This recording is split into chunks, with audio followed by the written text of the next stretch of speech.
آقا علیہ الصلوۃ والسلام نے ارشاد فرمایا جو شخص پابندی کے ساتھ روزانہ استغفار کرتا ہے، اب ذرا سنتے جائیے اللہ کیا کرے گا اس بندے کے ساتھ.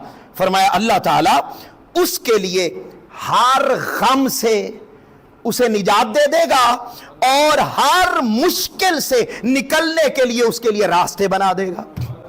یہ ایک بات. فرمایا جو بندہ روزانہ کثرت کے ساتھ استغفار کرتا ہے، استغفر اللہ العظیم الذی لا الہ الا هو الحی القیوم واتوب الیہ، فرمایا یہ جملے بولتا ہے، استغفار کرتا ہے روزانہ.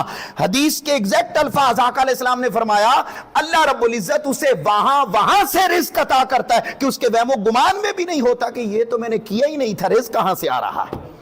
اب ہمارے 24 گھنٹے گزرے اور 24 گھنٹوں میں ہم بائک پہ جائیں، گاڑی پہ جائیں، سفر پہ جائیں، پیدل جائیں، واک کریں، ایکسرسائز کریں، اور اس دوران ہم سانگ سنیں، اس دوران ہم اور کلام سنیں، تو کیوں نہ اس دوران ہم یہی وظیفہ بنا لیں کہ یار جب میں نے اپنا وقت سپینڈ کرنا ہے تو کیوں نہ اس دوران میں اس کی بارگاہ میں استغفار کر لوں.